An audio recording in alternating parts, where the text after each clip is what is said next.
start out with a land acknowledgement. The City of Belleville acknowledges we are on the lands of traditionally occupied by Indigenous peoples. Hundreds of years after the first treaties were signed, they are all still relevant today.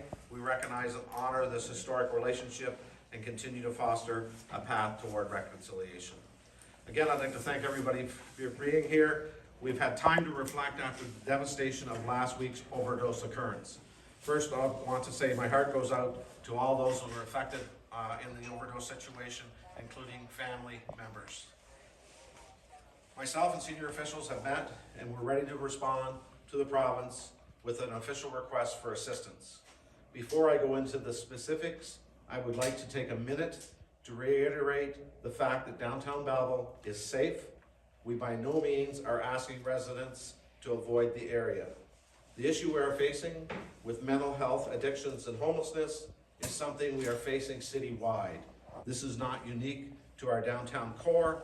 It's important that we support our downtown community now more than ever. It is also important to note that this is everywhere throughout the province and country.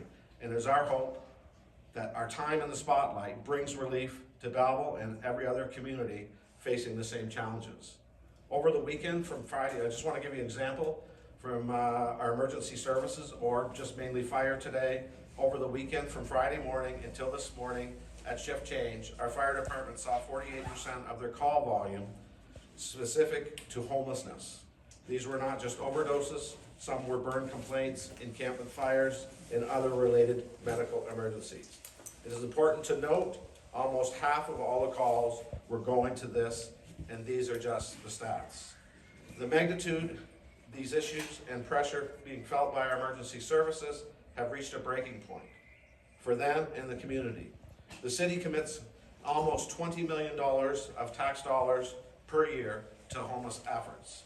These programs and services have not been supplemented by provincial grants or funding, and in many cases are outside the regular scope of services the city is mandated to provide. The city annually commits support to our vulnerable population through programs, facilities, and community awareness with monetary and physical investment. In 2023, the City of Belleville hosted a homeless summit with topics including homelessness, addiction, social services, affordable housing, and community-based programs. Unfortunately, our efforts are not having the intended effect and are clearly not enough. Our city, its local businesses, residents, and most importantly, the vulnerable population need more. We need such things as transitional beds, housing, mental health and addiction crisis, and a long list of things. But today we are officially asking the province for two items: investment guidance and support for a community hub for addiction, mental health, and homeless, which is called the Bridge. This needs to be operational as soon as possible, and the Bridge Street United Church service needed to be relocated to this hub. That will also include to wraparound services. The city so far has invested in capital projects, capital to the hub of $2 million. Our ask today is we're $2 million short on that project for the province to match that $2 million. I'd now like to call upon Sheila Bradricks. She's the Executive Director of Belleville and Quinte West Community Health Center and co-chair of the Bridge Consortium, and she will explain in great detail the needs of the bridge and what that will accomplish in our community. Sheila? And I'd like to start off by thanking you for your leadership on this critical issue and for the ongoing support of the municipality in addressing homelessness and responding to it. So I'm the Executive Director at the Belleville and Quinte West Community Health Center. We are one of 7 member agencies of a consortium of community-based organizations that have come together to respond to homelessness in our community. And our intent in coming together is to respond to the immediate needs of people that are living on the street or are unhoused or at high risk of being homeless. We know that they have a variety of instrumental needs, being able to get a shower, access a bathroom, get some food, and also a variety of other needs in terms of being able to connect to organizations to connect to other people as part of a community because they are members of our community. And then being able to be supported in accessing whatever services that they are able to or wanting to access, be those mental health and addiction services, be they primary healthcare services, etc. We know that many people who are homeless may also be dealing with addictions or substance use or mental health issues. It's not necessarily a combination. Just because you're homeless does not mean you're dealing with these things, and just because you are dealing with substance use or problematic substance use doesn't mean that you're necessarily homeless.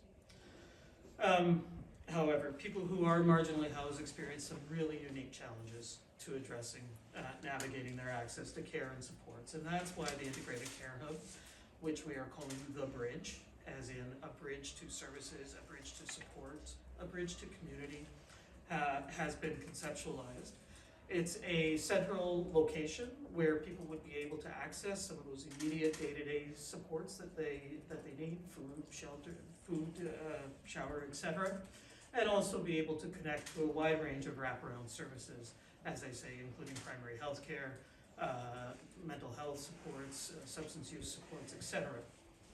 And certainly beyond that, over time, in our imagination, to education, to links to housing, links to community at large. So the city has been kind enough to donate a property in the city on Alhambra Square to us, and to make an investment in renovating that property. Additional investments are required in order to bring that property to fit for purpose use. And then we also need to be able to secure the operating funding that will enable us to have the staff there, the programs and services there to maintain the building on an ongoing basis in order to respond to the diverse needs of our community. This is not just a project to support the homeless, right? This is a project that is going to support our entire community. Our entire community is having to deal with the impact of combined crises around homelessness, a lack of housing, the poison toxic drug supply, and its impact in the entirety of our community. So for us to come together as a whole community to respond is critical. People who are impacted most by this are our community. They are people in our community. They are the sons and daughters, the friends, the parents of people, and are part of this community. And it's important that we collectively reach out to them and remind ourselves and remind them that they are part of this community as a whole. So I'm delighted that the city is invested in this project, and we look forward to seeing it manifest as quickly as possible. Immediate investment by the powers that be would enable this project to move forward more quickly than it already is, and to secure it coming to fruition. So we would look forward to that in the very, very short term. In the immediate term, we are also seeking some additional supports from the province in order to increase staffing at the existing drop-in site, to improve security at the existing drop-in site, to put in place supports for the staff that are currently working there who are dealing with some of the impact of some of this stuff,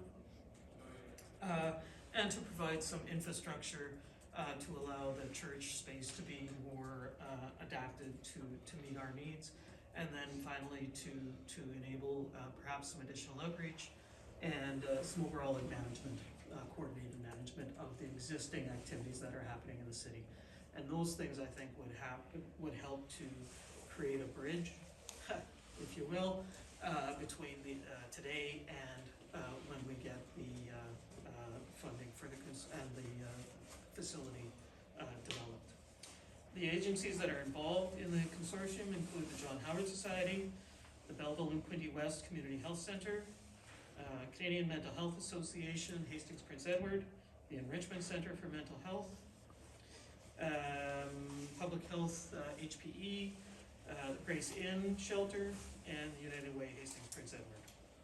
I think that's it from me. Thank you, Okay, Mr. Mayor. we can do questions after. Thank you. Thank you, and I did forget one thing on the bridge, and thank you for mentioning it. It's onward funding to run the center. I received a call from Minister Smith yesterday, and that funding application, I guess, has been submitted, and he is going to hopefully fast track that for us. The second need that we need or ask is investment in a local detox center. The city of Belleville does not have a detox center, nor facilities such as these are a huge part of the road to recovery. I'd like to introduce to you now our police chief, Mike Callahan, which will speak on the need for a detox center and the benefits of it. Chief? Thank you, Mr. Mayor. Thank you for the opportunity excuse me, to speak today. One of the important aspects of the detox center is it is the foundation of a road to recovery. And it'll provide us an opportunity to support individuals who are suffering from mental health and addictions to get the kind of support that they're going to need and require. This also leads into the secondary component, and that is the transitional beds. So you really have a three-stage process to a detox center. So you're looking at the initial opportunity to detox, and then you're looking at a transitional bed, and then you're looking at long-term wraparound support services from our social services and social service providers here in our community. It's paramount that we move forward on this, because if we don't, we're not going to have the opportunity to have that kind of support that these individuals who are suffering from the addictions require. We have some unbelievable support mechanisms in our community, but the detox center, as well as a RAM clinic, which stands for Rapid Access to Addictions Medicine, is also a critical piece of that puzzle. And it's interesting to note that many communities our size do have these facilities available to them, and we don't. And that's why the mayor and council has reached out to the province and to the federal government to ask for this type of support and assistance moving forward. As well, and a really important component to this is, quote unquote, the interdiction and the stopping of the drugs from coming into our community. And I can tell you that we're working with our law enforcement agencies across the province to ensure that we're looking at strategies to do that. And you've seen in the news, we've had a couple of search warrants that have been done, and some drugs have been seized, firearms, I should say a taser, as well as some cash and electronic equipment. Those are really important interdiction tools. Is it going to completely stop it? No, it isn't. But we have to ensure that we're moving forward on those steps. Again, going back to the detox center, our community needs this. It needs to be able to support all the great work that all the other social service providers are doing. So without this element, I really feel that we're going to be in the same position that we've been in for the last few years, and we're just spinning our wheels in the sand. And truthfully, if the definition of insanity is doing the same thing over and over again and expecting a different outcome, we're there. So thank you very much. Thank you, Chief. From here, these asks will be sent to our Member of Parliament, our MP, also to, which will filter up hopefully to the Premier and the Prime Minister's desk. I've spoken to both the Prime Minister and the Premier, and also the Federal Member of Mental Illness and Associate Member of Health. This concludes our press conference today. I'm sure there's some questions if you want to direct them at myself or Sheila or the Chief. We're open for that now. Thank you. Mayor, how many overdoses were there exactly last Tuesday? I've seen various numbers, and how many were down here on Bridge Street? The overdoses, and I think I'll flip that, was at 13 in an hour we had, and 17 and 24. 17 and 24. 17 and 24 hours. 17 and 24? Yes. And how many within 1 hour, did you say? 13? Yeah, 13 an hour. This is probably a question we all have, but just to make sure we're clear in terms of understanding the status of the ask. So have you already brought these before your MPP and that's moving up the pipeline, or where are we at? These are the official asks since we declared. We have spoken to our MPP, Minister of Energy Todd Smith, about the detox center many times, and he's spoke to the chief also. And the hub, the city originally invested $2 million in the hub about 6 months ago. And there was an ask also to our officials about helping us out in the hub. We are looking at about a $4 million renovation, or $1 million for the building, $3 million renovation. The city has provided half of that up front, and right now it is imperative that we move on this quicker. We've seen what's happened. The Bridge Street United Church building has outgrown itself with the number of homelessness, and we need wraparound services, and this is what the hub will provide. The hub is 10,000 square foot. We've bought the building. The city purchased it for, I believe, just over $1 million, and we've allotted $1 million for renovations. So our ask is 50% funding on that from the province. We do have, as I said, $2 million in that, and they have applied for, through the Ministry of Health, for services or operating money over a long period. And as I said, I had a call from Minister Smith, and he is working on the operating for that right now. But without the capital, we won't get it up and running. The 6-month question then, I mean, 6 months ago you asked about this, it was back in November, you folks were talking about another spike or surge of overdoses. What do you have to say about the fact that we're here now, you just went through a wild week, and you're still waiting for action to be taken on it? And I guess I'll go back to governments move very slow. We need action now. A lot of times it's between budgets and money that might be the reason for. But the events of November and the events of last week shows the need for a position or a place like the hub. When we look at it in general, I think with the official asks today, they're in paper. The other asks were basically a conversation between Minister Smith, myself, the police chief, and members of the Bridge Street United Church. Right now, the hub is in the process of architectural plans. There's studies that be needed, and these all add up. So when you're looking at probably close words to about $500,000 before you can get the project off the ground, money is needed. We've asked local charities, which are willing to also combine and put their funds towards it. But most times we ask, they're looking for government funding to come first. Our funding has come, and I think with funding from the province, that will bring the community together to support it also. How long until the hub becomes active if the funding is approved by the province? If the funding is approved by the province, it'll be full scale ahead, boots on the ground, hammers and construction hats. Right now, with the way it's going, we were looking at a projected opening, I believe in the fall or winter months of that. As I say, the plans are getting drawn up, but it's about capital. We would like to have the building, it's 2 floors, opened and completed. Right now in funding, we probably, with the city's million, would be able to open 1 floor, but we want to get it done right. We're looking also at moving the warming center. We do not have really a permanent center for the warming center. It's been moved probably 3 or 4 times in the last 6 years. Right now it is located at our old police station, but that police station is slated for demolition. So it's important that we try to get it open for the winter season, as it is well needed, and well, everybody knows it's needed in our community. Has there been any costing done as far as the operational side that you'd be looking for from the province for the bridge once it gets up and running? Yeah, there's, and I'll flip this, your business plan, and if you want to speak high level, I guess, on this, it's estimates and as much money as we can break, Sheila. And Sheila, could I just also get the correct spelling of your last name, so I Yeah. get that part right later? Yeah. Braid, as in braid your hair with an EK on the end. B-R-A-I-D-E-K. Thank you. Yeah, we have submitted a fully costed business plan to the province, and unfortunately, I don't have that number in my head.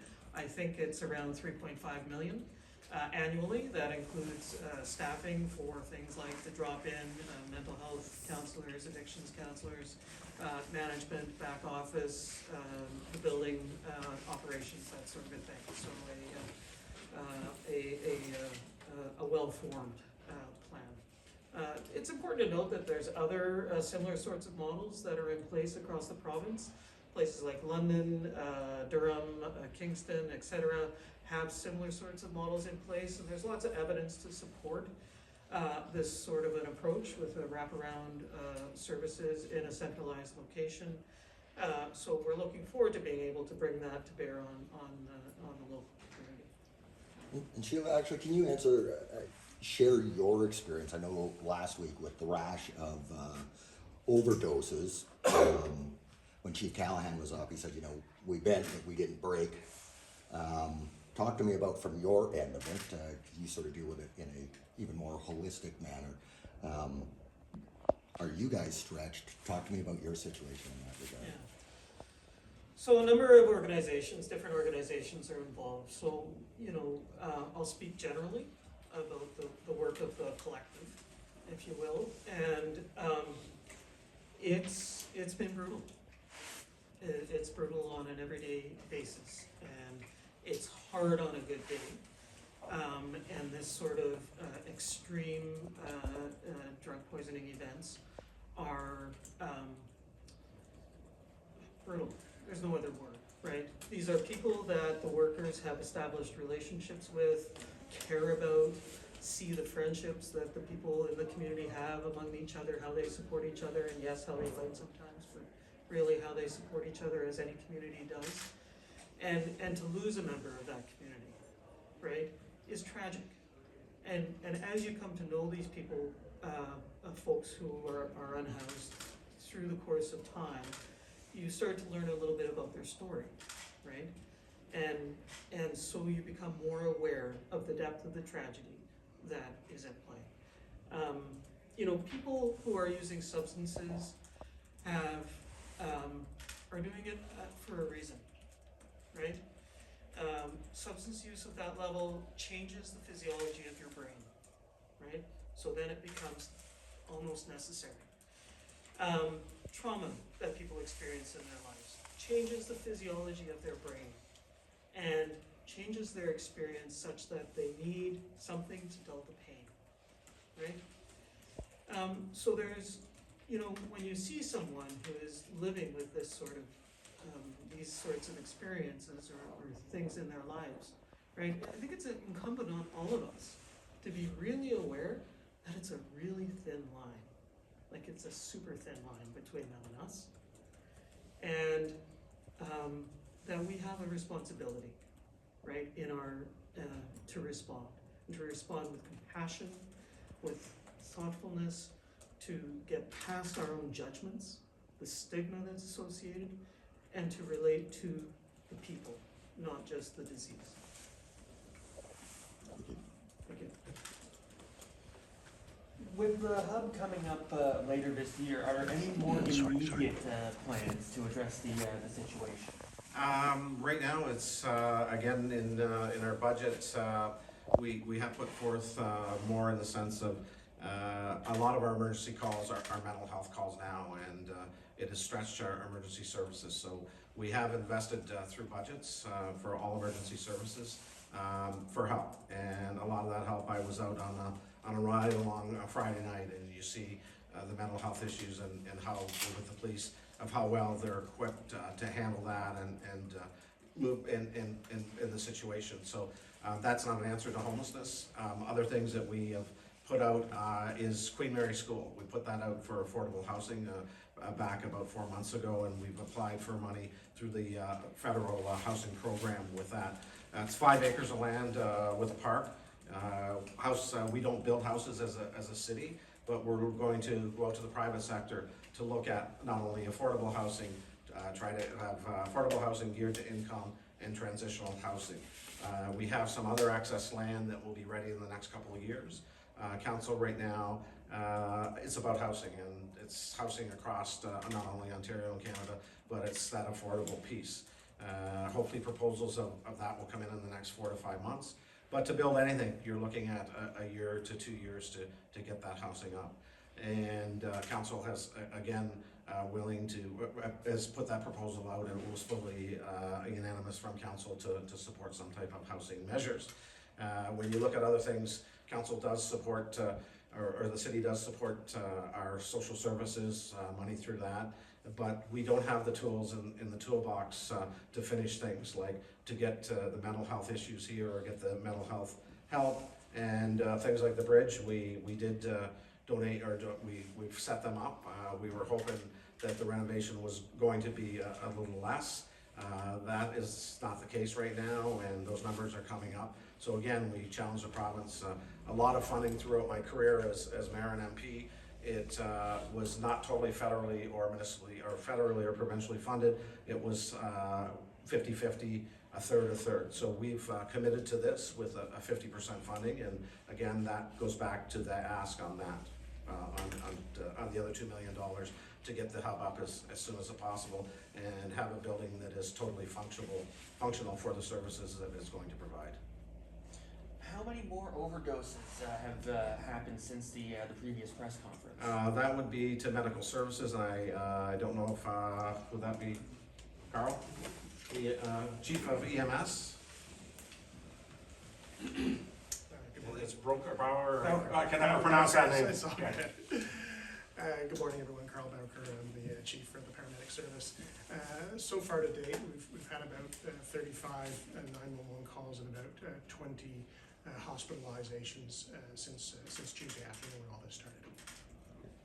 As to the fatality on Friday, I know it was a suspected overdose, and I'm just trying to go by memory. I believe, it was a cardiac arrest, but can you update me? I imagine the coroner's probably involved with this, obviously, but the latest, whether we've got that confirmed as a overdose, whatever you can tell us. Yeah, I can't tell you any more than what I've already told you. Once we transport to hospital and that transition of care has taken place, we're kind of in a loop on that. Okay. This might not be you, but are we any closer to understanding what was in the substances consumed last week?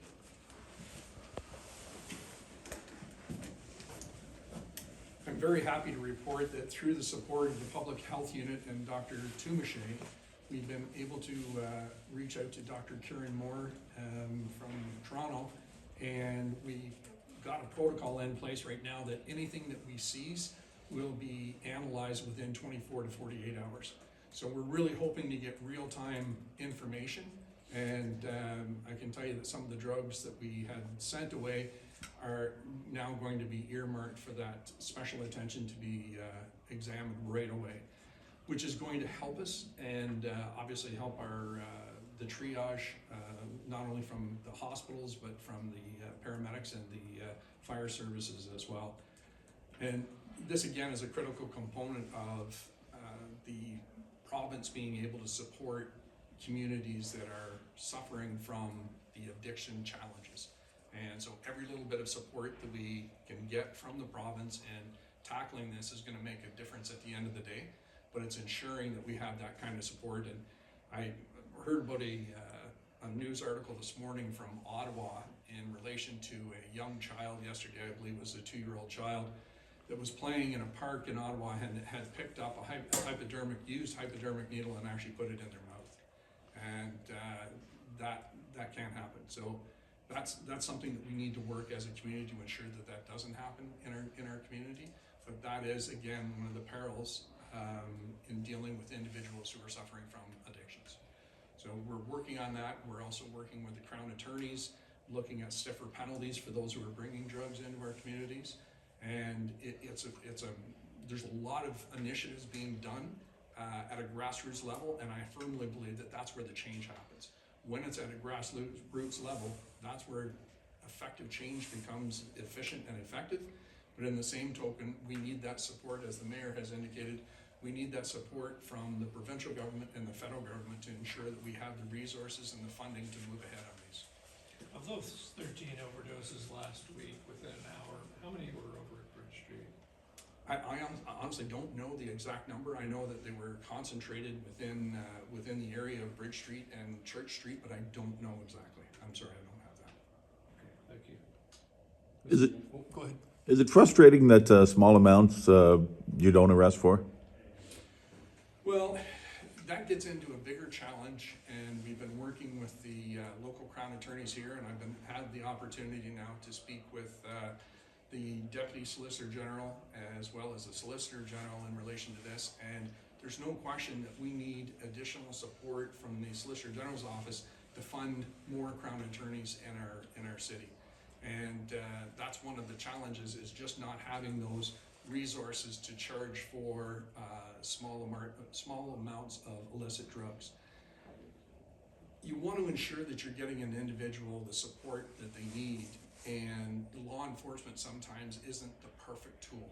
And there are support agencies that are here with us today to ensure that that wraparound support is there, but sometimes it is incredibly important to lay those charges for the possession of illicit drugs, especially if there is an intent to sell those drugs. Sometimes what they need and what they want are two different things. Oh, I couldn't agree with you more. There's a challenge there, though. There's a challenge of doing the right thing for the individual, doing the right thing for the community, safeguarding the community, as well as providing that individual with the tools that they need to become clean and sober and become a productive member of our community. Mr. Mayor, just, we heard the Prime Minister talk about this, we heard the Premier address it and asked about it last week. Your ask is before them now. You mentioned governments take a long time to do anything. It doesn't seem like you guys have a long time. So what's your message to them, to back up their words with action here? And it definitely is, and you're right, this needs immediate action. I know when we did have other emergencies such as floods, and that government did act quicker. So hopefully seeing what's happened in this community and where it's happening in a lot of communities. Some communities have those resources, as we say, with the detox and wraparound services, and we don't. So I think the first priority is to do the bridge and get to that, and the detox center obviously will take longer because we don't have a facility. We have a few in mind that the chief has looked at throughout the city, but as a bridge project, it's it's there. So it's not a thing that the provincial government can say, or the federal government. You got to find a building first. You got to have a business plan. That's all done. It's just a matter of line up the dollars and getting that project finished. And again, that will take them to a building that's, as I say, it'll be well received, and will be a facility that will last into the future. You mentioned you'd spoken with the MP and the MPP for the area, and I think, going by memory, you were saying as high as the Prime Minister as well as the Premier. Last week you were talking about the need for a plan, a strategy on that, at least provincial level, perhaps federal level. I'm sure you were making your case for that. Can you update where that stands and the responses you received? And I think, it's a matter of whether we go through AMO and our other AMO, Roma, which we have boards of consisted of mayors and other politicians, and do an Ontario ask or a Canadian ask. Some cities aren't experiencing the toxic supply that we are. Reasons I don't know why, but we are on the 401 corner out of Durham and Toronto. And when we look at it, these two items that we've asked for will be a start for us. I did mention other items that are there, and those are asked down the road or going that way. These are what is needed to put some pressure off. We have been taking care of our emergency services, all of the emergency service budgets. We have one coming up now, but as of last year, council has passed them, and we're looking at double-digit increases. I think EMS is at 9, but fire and police are there, and that's a matter of adding personnel. And our plan is to add personnel, again, to support that. Again, that doesn't solve homelessness, the building or the land that we're going to put out towards that. But these are all out there to do any of that. The immediate boots will be on the ground, and from there we have to concentrate on this ask and moving forward a community plan. And I've got a question. I'm not sure one of the chiefs is probably the best to respond to. For the first responders, when they've been responding, in opiate overdoses, naloxone sort of a first go as far as trying to revive people and keep them going. I know we don't know what's in this poison drug supply, but have they been finding that's effective? Because sometimes when you get a mix of drugs and some of them are opiate based, the naloxone is less effective. I'm just wondering if anybody can comment as to what that response in the field has been like in treating the people. You know. Yeah, I think that's why we're seeing an increase in the number of hospitalizations. On a day-to-day basis, we're generally dealing with maybe 1, 2, sometimes as high as 3 opioid overdoses.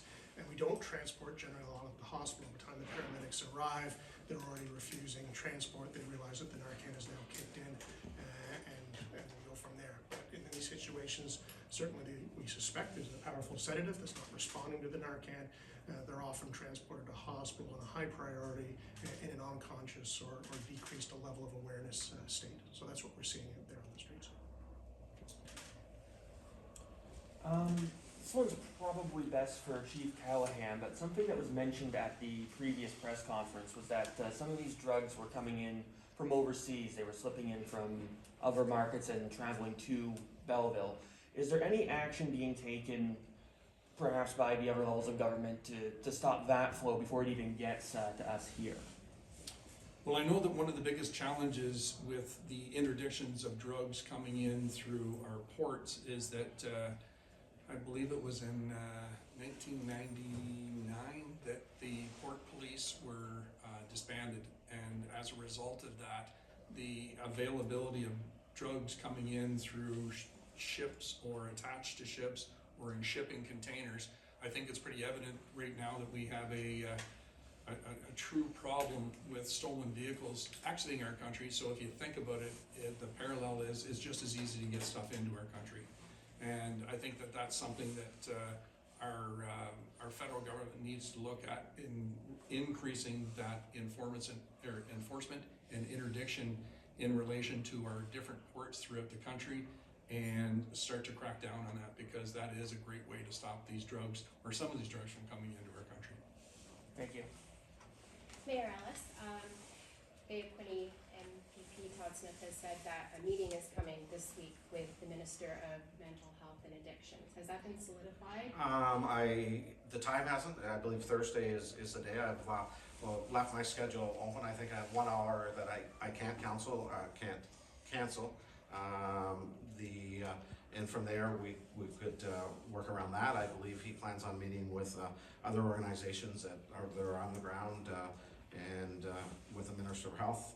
Again, we have there are also the federal minister that I spoke to her counterpart and has filled her in on the situation in Belleville, and as I said, the Prime Minister had filled the Premier in on it also. The state of emergency remains in place. Yes, the state of emergency does. And do you have a timeline of when you see, like, how long will that last? We haven't thought of that yet. We've been concentrating on the ask in that. As you see, the numbers have still, over the weekend, are up, according to our chief there. I know 3 weeks ago I stopped into the fire hall at about 10 to 12, and the fire personnel said they had 8 calls already in the morning that day, and when I was there, they went out for the 9th call.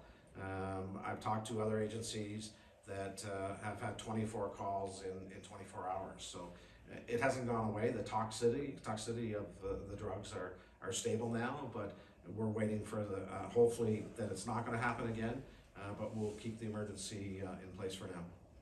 So as long as it takes? As long as it takes.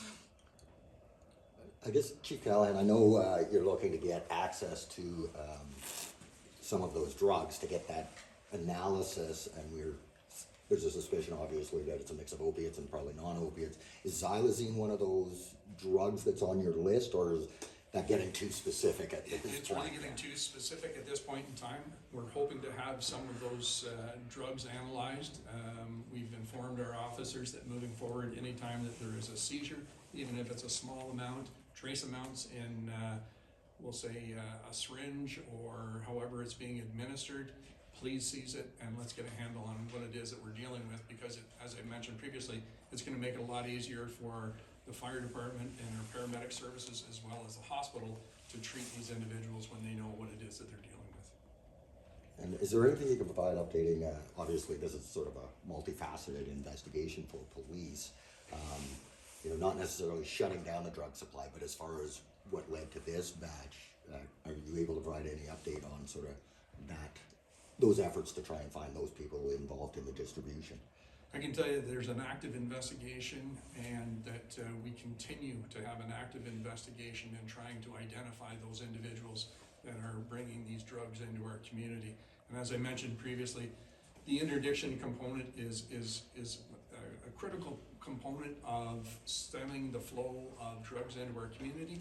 But at the end of the day, it's incredibly difficult to do because there are just so many different sources that have the capability. And that leads into the next, question, saying we need tougher laws on those individuals who are bringing drugs into our community with longer sentences to ensure that we're at least there's a deterrence out there. Because right now, we can have somebody that's been arrested overnight for trafficking drugs, going in, and by 11 to 1 o'clock in the afternoon, those individuals are back out in the street and quite potentially selling drugs again. That's not okay. That has to stop. Thank you. What number are we talking for homelessness in this area? Anywhere's, it's probably approaching 200. Our buy list, I think, is 150. Again, we have new people coming in and coming out. With talk of some police over the last week, they're seeing new faces in town.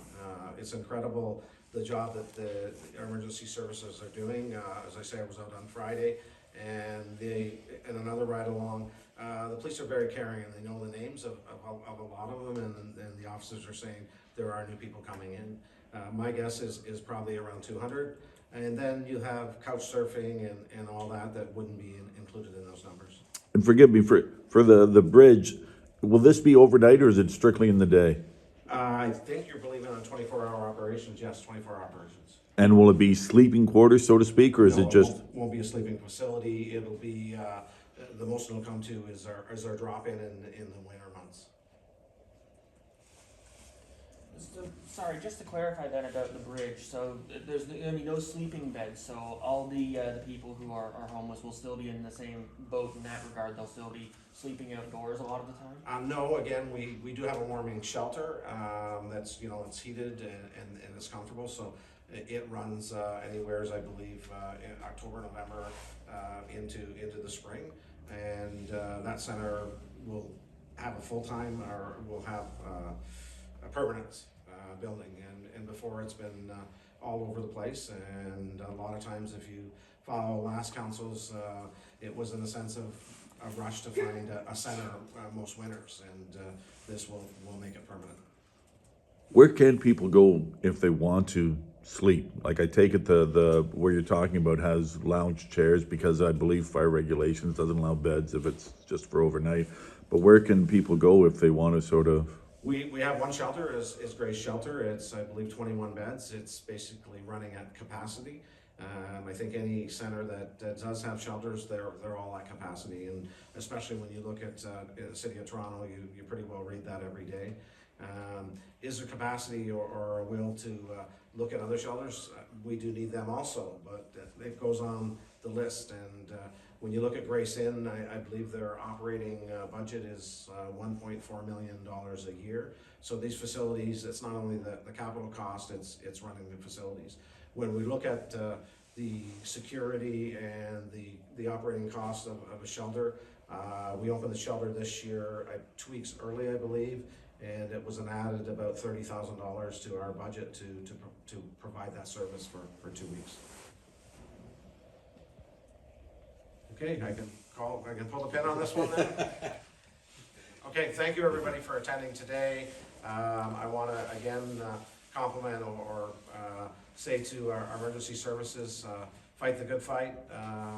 We are seeing success on this to get this issue out in the news in the forefront, and now it's a challenge to both the provincial government, which most of these issues fall under, and the feds to step in and give us capital and medical personnel and all the things we've asked for.